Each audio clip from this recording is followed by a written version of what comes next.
Hello everybody and welcome to the channel. It's Paulie, Esther here. And well, the Dead by Daylight crew have shared more of their work from home photos with us. So we're gonna look and see if we can find any more clues as to the identity of the killer from chapter 16 before they have their live stream reveal on May 26th.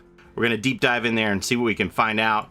Also, I'm gonna link an article in the description as well as the first pinned comment on this video about how Behaviour has been handling the work from home situation as a company. I thought it was a very interesting read. You might enjoy it too, so check that out. But for now, we're gonna go diving into these photos. Let's go. Okay, before we get started, I want to let you all know that I'm gonna go full Ken Jeong on this. Ken Jeong is a celebrity panelist on the show The Masked Singer. If you don't know what The Masked Singer is, it's a show in which celebrities disguise their identity and they sing, and it's up to the panelists to try and figure out who they are, given some clues. And Ken Jeong always acts as if he is the most confident of the whole group, and then his guesses are based on the flimsiest of reasoning, and he always says, I know exactly who this is, and he gives an off-the-wall guess based on very weak evidence. And that's what I'm gonna do here. So I want you all to take this with a grain of salt. Some of these ideas come from me. Some of these ideas come from people who have sent them to me on Twitter. I've gathered them all. I think I have everything that everybody has sent to me. So I'm gonna show it all to you. And obviously you draw your own conclusions, but all of this should be taken with a grain of salt because the devs are the ones who are in control of all these photos. So maybe there are clues here, maybe there are misdirections here, but we're just gonna look at it and we're gonna have fun, okay? So let's get started. And bear with me, because I know we're going to start off with some weak sauce here, but we're going to finish strong, okay? Let's go. This photo's caption reads, "Oh, human, you need space? Is that a clue that the entity is going to take us to a new realm out in space?" This photo here of the makeshift standing desk, everything is propped up with boxes and books. We can read only one of the titles of the books. It has the spine facing out and reads Expanding Universe. Is Dead by Daylight expanding their own universe by going off-world? Look at the top of the photo of the standing desk. There's a paper egg stuck to the corner of the monitor. What comes out of eggs? Facehuggers and Alien. Look at this photo. The monitor's brand name is Predator. You know who fought Predator in the movies? Alien. What's in this photo? A sleeping cat. You know what else has a sleeping cat? Alien. Jonesy was in hypersleep with Ripley for 57 years. And what the heck is this in the background? It looks like an egg shape with a gooey organism stuffed inside. Facehugger? Look at this photo in the mug section. What an interesting looking mug. I wonder what it reminds me of. Oh, I know. An alien facehugger egg from Aliens. This photo here, underneath the monitor on the left-hand side, we see all these chemistry, biochemistry, and organic chemistry books. The Xenomorph is often referred to as the perfect organism, and the scientists are always very interested in the Xenomorph.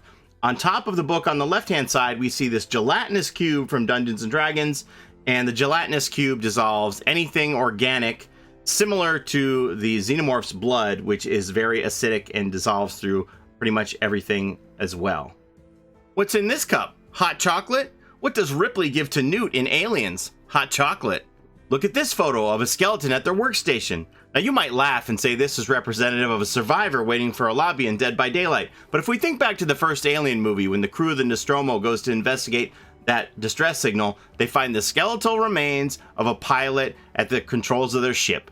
The caption on this photo reads, "Two cool cats." Oh wait, yes, because there's actually a third cat here. We can see a third cat, or at least the head of a third cat, on top of David King's body inside of that locker, peering out from safety and hissing. This is reminiscent of the scene in the first Alien movie in which Brett is trying to find the cat to keep it from setting off motion detectors and lure the cat out from safety, and is ultimately attacked by the Xenomorph while the cat watches on and hisses.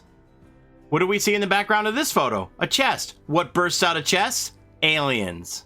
Here in this photo of this Ursula mug from The Little Mermaid, pay attention to the handle of the mug. Does that remind you of anything? How about the Xenomorph's tail from Alien? Here in this team meeting photo, on the upper right hand side, we see this person who has a head crab from Half-Life on top of their head, which is very reminiscent to the creature in Alien called the Facehugger. Well, that was a jam-packed 3 minutes. What do you think? Is there something there, or am I reaching? Oh, you haven't seen me reaching yet. Watch this. And just to show you I can do this with pretty much anything, look at this one. What a magical cup. Look at the Sailor Moon cup. Hey, the Sailor Scouts, they're all named after different planets, right? You know who else goes to different planets? Alien. And look, there's a unicorn in the middle of the cup. There was also a unicorn in the movie Cabin in the Woods. You know who else was in Cabin in the Woods? Sigourney Weaver. You know what role Sigourney Weaver is most famous for? Ellen Ripley in Alien. Alien confirmed. I told you we were going to have some fun with it, right? Some of you out there are probably like, oh my god, this is so cringe. And then some of you are out there laughing your butts off. And then some of you are out there going, he makes some good points. That could really be something. And I don't know if any of those are real clues or not. The devs are in control of everything that's in those photos. So there's nothing in there that they don't want to be in there. Certainly there could be a clue or two in there. I don't know if all of those are clues. Let's be real. But sure, Alien could definitely be part of the next chapter. But I don't know if these clues are real. At the end of the day, I feel like we're all going to win no matter what, because it's going to be a great license and we're all going to be very happy to see it. If it is Alien, that would be a huge chapter for Dead by Daylight to get. So many people would be happy to see that license. It seems like a no-brainer that they would get Ellen Ripley in as the survivor with that. But this whole thing about talking about it's a mysterious survivor makes me wonder if there would be something like Sigourney Weaver wouldn't sign off on her likeness or wanted too much money. And then what would they do? Would they bring in somebody like the android Bishop? That would kind of fit the bill as a mysterious survivor. But then somebody pointed out, well, how would the entity get any hope from an android? Can an android actually provide hope? And I thought, that's a good point. But even if it is an alien, all signs seem to point towards some kind of a huge license. I think it's going to be something big. Most of you think it's going to be a big license too. I put the straw poll out a couple of days ago, and we had over 3,000 people vote. 70% of you all believe that the next killer is going to be either Pennywise, Jason, or Candyman. And then it goes down from there for Xenomorph, Pyramid Head, Dracula, Slender Man, Jack Torrance, Pinhead, and then we get into the other. Over 3,000 people voted. I'll put the link in here if you want to keep it going. But don't we always think it's Pennywise? Like 33% of the people think it's Pennywise, but I feel like every chapter we're like, it's Pennywise, and it never happens. Might not happen this time either. We got our eyes on some of these other candidates here, but whatever it is, it looks like it's going to be something big. I don't think anybody's going to be sitting here going, who on reveal day? We're all going to know exactly who the character is, whatever it is. And just to show you how easy it is to convince yourself that the clues mean something else, let's do it. Here we go. Look at this mug. Penguins. Look at this mug. Tentacles. Look in the back left-hand corner of this photo here, we have a penguin and a disc sticking in a shoe that has tentacles on it. Who is the publisher of H.P. Lovecraft's Call of Cthulhu, you ask? Penguin Random House. Boom, Cthulhu confirmed.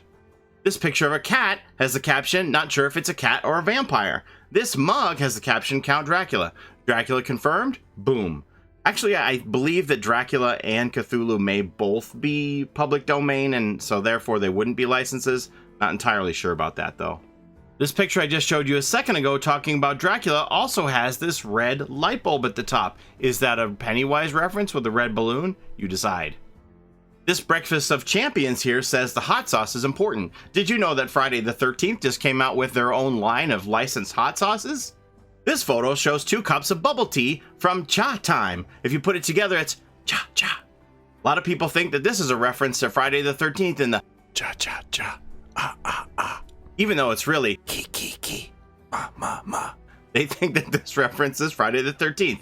Even this photo that I showed you earlier in the top right-hand corner of the monitor, we have that paper Easter egg stuck to the monitor. But behind that, we have a palm tree. And who starred as Jason's mother, Pamela Voorhees, in the very first Friday the 13th? None other than Betsy Palmer. Okay, enough of all that. Like King says, he said, Paulie, at some point you just have to stop or you start looking crazy. I probably went beyond that point already. But what do you think? Do you think there are any actual genuine clues in any of those photos on the work from home? Or do you think the devs have planted everything with a bunch of red herrings to push us into different directions so we're chasing our tail and keep us off balance, and then we don't know what is coming on May 26th, and we're genuinely surprised and have that jaw-dropping moment when the devs lay whatever this big license is on us. And how do you feel about being surprised? Do you like to know ahead of time, or is it the anticipation is nerve-wracking, but the payoff is so big once the actual reveal comes down? How do you feel about all this? Let me know in the comments. Thanks for watching, everybody. Have a great day, and we'll see you next time. Bye-bye.